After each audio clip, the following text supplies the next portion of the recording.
Hello and welcome to the show. I'm here in Forza 5 with another silly car build. Today we've got a Renault Clio V6. This is what I shall be starting off with. I quite like the V6.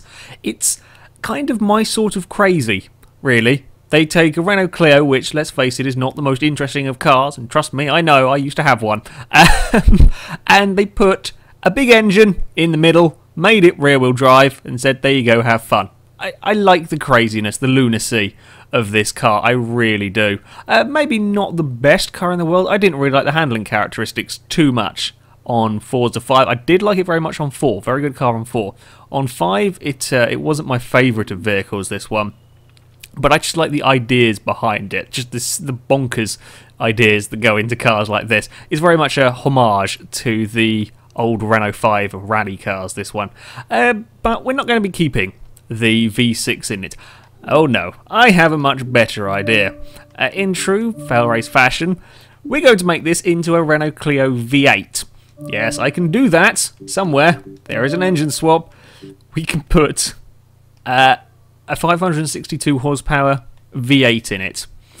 That's going to affect the performance a little bit, I suspect. And then of course we will put more power in it. I'm not sure how much engine this power will get. No, how much power this engine will get. I presume quite a lot. We can go for twin turbochargers or a supercharger. Well, yeah, we're already nearly at 700 horsepower. I'm getting a feeling this will be unbelievably hard to drive. Let's have a look. What can we do? We're going to need this. We are most definitely going to need aero gubbins if we are to keep it on the road. Do we have silly wing? Yes! Ah, we found a car with a silly wing! This is the first vehicle on Forza 5 that has a silly double wing. Yay! I might have realised that ages and ages ago when I drove this car. I can't remember, but I've forgotten if I did. So, we've got a double wing car. That could annoy Daniel. Somewhere over here, can we do... Are you drag improving bumper?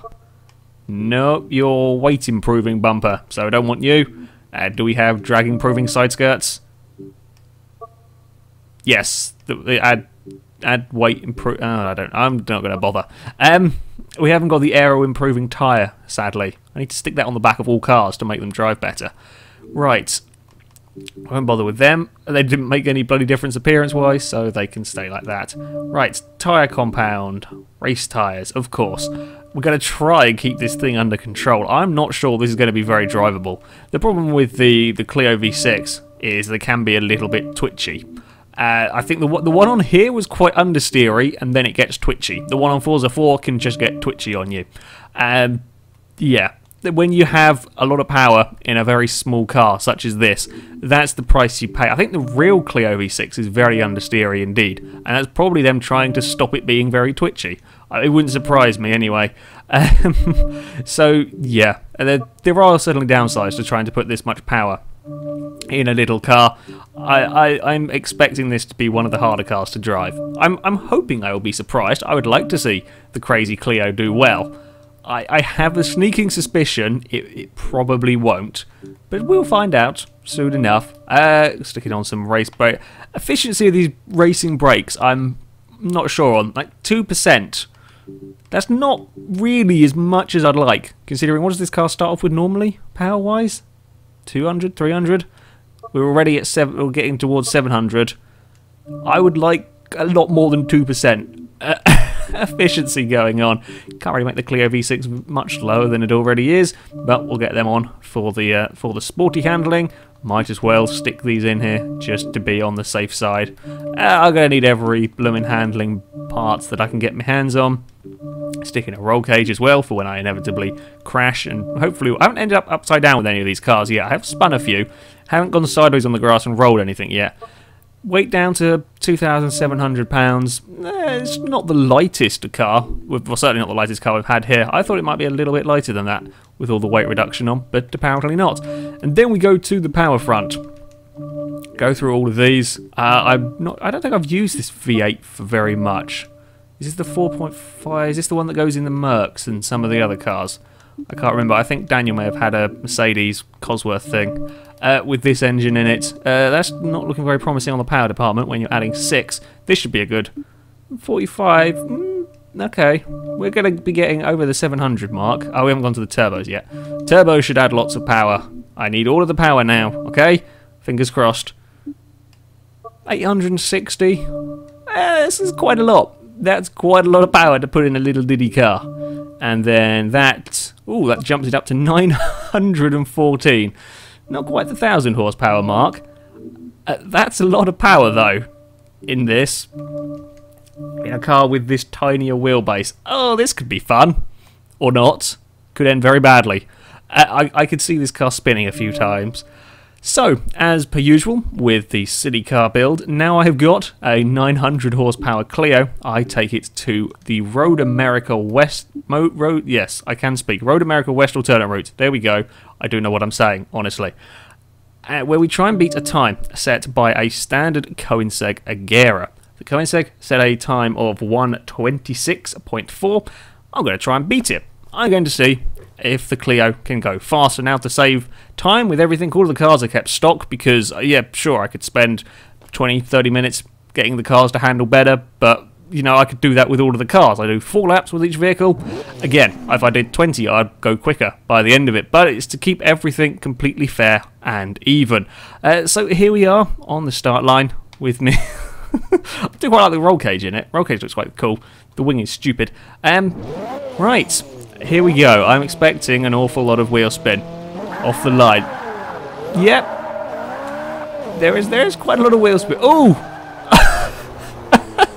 What? Do you not have steering car? Bloody hell. This might be the worst handling vehicle I've driven yet. Even worse than the wheeling Alpha. Good God, that did not turn into the first corner. Right. Do we have... Oh... Jesus. That's quite fast. Can we please stop? Oh, brakes are not terrible. Oh, the understeer is, though.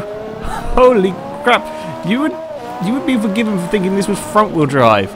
That is how much understeer there is in this car. Whoa, then there's oversteer. Oh, no. Maybe we'll get there. Ooh, there we go. Keep it together. Okay, there's understeer, then there's oversteer. It's horrible. I think I've ruined it. This is a ridiculous car. It really is. There's just no... Wait for it. There we go. You have to be so slow on the turning of the corners to get this car to do anything. And there we go. That's a bit better. Then we get twitchy. It is bloody quick accelerating. I will give it that. Oh, we going to stop? Yeah, just about. Ooh, running a bit wide there with the understeer. You're not going to like this corner, are you? I can just sense that it's not going to be too happy here. Ooh. It's actually not quite as terrible through there as I expected. A corner of that length. I thought we'd go... Ooh, no, I was too eager on the throttle. I thought we'd get a lot more understeer, cause problems there. Not quite as terrible. First corner doesn't like very much. This is not a good car. This is horrendously understeery. Like, properly very, very... How is it this bad? I don't know. To be fair, I would rather it was like this than like some of the Aerial Atom KTM crossbow that have got this phenomenal amount of turning and then no rear end grip. At least this I can kind of work with, because you turn into a corner and you just don't have any steering, so you learn to be slower into the corners because the car just will not turn. Whereas with the Aerial Atoms and the crossbows, the car turns into it fantastically well, and then the back end will all of a sudden let go on you. You don't get that problem with this car.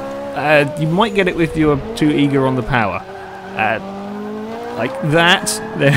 There we go. But the fact that there is quite a lot of understeer does, in some respects, make this car a little bit more reliable to drive at least. There we go. That's what I thought it would do. Snap on you and spin you around. Okay. This is a funny one to drive. This is the first one that we've had this sort of problem with. I mean, the Mini was very bad for understeer when it was front-wheel drive. But that was because there was 6, 7, maybe even 800. I can't remember how much horsepower that thing had. Probably 6 or 7. Going through the front wheels. This has 900 going to the back. And still, we don't like turning very much. And, ooh, again, trying to get the power down coming out of that corner. We're not actually that slow. It's looking at that first lap, a 34 for an opening lap, including from a stand, that's not terrible, considering how much I fought this car through that opening lap. This might actually not be the slowest car that we've had around here. Okay, we can be flat out here, but we're going to brake pretty soon. 180 miles an hour before the braking zone. We've run out of road there. That's a similar speed to the Agera that got around there, but the Agera was a hell of a lot better on the brakes. Brakes are not particularly good on this car, which I'm a little bit surprised at, perhaps. It is quicker than some of the vehicles we've had here, so trying to sort of compare where I put the brakes on is a little... Oh dear, don't like that curb, do we? Can we catch that? Yes, we can eventually. Oh, we're going to have one lap. Woo! No, no! It's not understeering, it's being twitchy. It is an interesting car. Come on, get going. There we go. How quickly the revs pick up when I can get it going in a straight... Well, I can attempt to get it going in a straight line. Nice engine, this one. God damn, is it in a hard-to-drive car? Okay, one more lap to go. I'm going to have to be very, very careful on this final lap. Whoop, nearly fell off the road again without that much... Come on, that much... Doesn't need much encouragement to fall off the road here. To be fair, it's going quicker around here than I expected it to. It can hold sort of around the low 90 mile an hour mark, which is what just about everything else was doing. Right, into the first corner, which has got any brakes, and then we've got stacks of understeer. Oh, for God's sake. Ah, they've got understeer on the other side. Come on, car. You are going to be slower than the Ford pickup truck at this rate. You must try and do a little bit better than that thing. Okay? Try your best. And please just get stopped for this next corner. This is where I'm kind of scared. And on the brakes. Oh, that's ridiculous. That is really poor under braking. That's incredibly bad. Right, I'm going to have to be very careful then through here. I'm kind of getting the hang of the understeer. You just got to be a lot slower through these corners than you would want to be, really, with this kind of a car. We're not going to take that very well. Oh, well, we didn't spin, so that's all good. Up towards this next corner, brake early on the way up the hill. Even then, that was a fairly poor line. Oh, ran wide a little bit. It's okay. We can deal with that. And through here, it's a bit of a weird one actually. There are some times at the high-speed corners where it's not that bad, but that first corner it is atrocious through. Oh, and again, it's not very good through there. I think it's a little bit twitchy on the exit. Well, it's not going to be an ideal lap time from the Clio, proving that this really is one of the harder cars to drive. Seeing as everything else has got a half-decent lap time done within 4 laps, this is a tricky car to drive. Across the line, 28.6 for the Clio. It did include a big off at turn 1. You know, I think it would be tight if this could beat the Agera. I think it's too bad on the brakes. Into the first corner and a couple of other places on this track, you've got to be so early on the brakes with this car that it's just not that good over the course of a lap. Plenty of power, plenty of acceleration, plenty of straight line speed, as you would imagine, but this is not a nice car to drive. This is a tough thing. There is, handling is not ideal. As Husky would say, there is understeer, then there is oversteer, and then there is backward steer. It is inevitable that you will spin this car. Twitchy as anything, and horribly understeery. Strange combination. However, we're going to find out how quick it goes at a straight line now. I'm not entirely sure. I will take off all of the aero... Not the aero parts. If I move the slider down on the aero, then we will get it to its top speed, I'm hoping. I'm going to guess it's north of 200 miles an hour, which is not bad for a Clio. We want to go tune car. We want to go aero to speed. All of the speed. Go down this way. I'm just having a look at the benchmark. How fast do you reckon? 230 mile an hour Clio. That's not bad. That's not bad at all. Yes, I would like to apply that. I would like to have a 230 mile an hour Clio. It'd be terrifyingly scary to drive, but... Right, go here. And then I've got to navigate the first few corners at Le Mans. Try not to spin on the same bump again, or spin on any of the earlier parts. Now I've got even less of the grip, because I've taken off all of the aero. Oh god. It's going to be even worse handling through some quite fast corners. Well, fairly fast corners anyway. I won't be going very fast through them because I don't trust this car at all. Of all the cars I've built for this, I think the Alpha 33 that pulled wheelies randomly, almost. I don't think it quite pulled a proper wheelie. I think it always kept one wheel just about on the ground.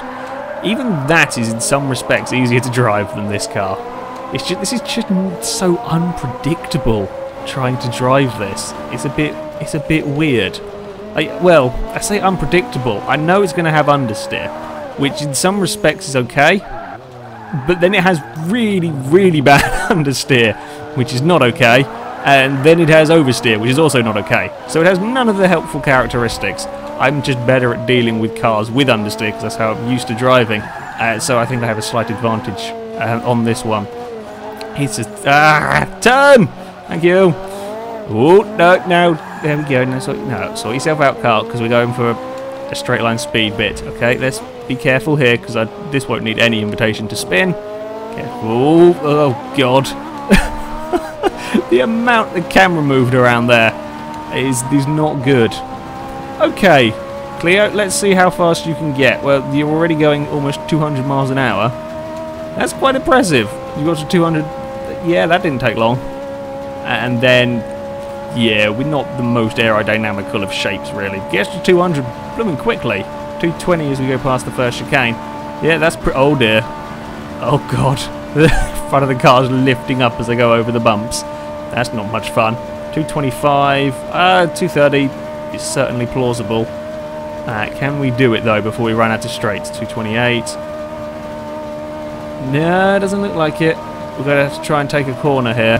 I'm not sure it can do it. Oh, it can, but I'm pretty sure that there were wheels up in the air as we went around there. Yeah, 230 sounds about right for this car. We just ran out of straight in the end. Whew, and then we can get it stopped by braking very early. Well, this is a car. This is an interesting, horrible thing to drive. As expected, it is not the best in the handling department. Pretty crazy, certainly suitable for a silly car build, unlike the Auto Union that really wasn't that silly, apart from the brakes. I think this has slightly better brakes than the Auto Union, but not by an awful lot. It's not that good at getting stopped, this car, and I'm not entirely sure why. Anyway, that is it for this video, guys. So, thank you very much for watching, and until next time, goodbye.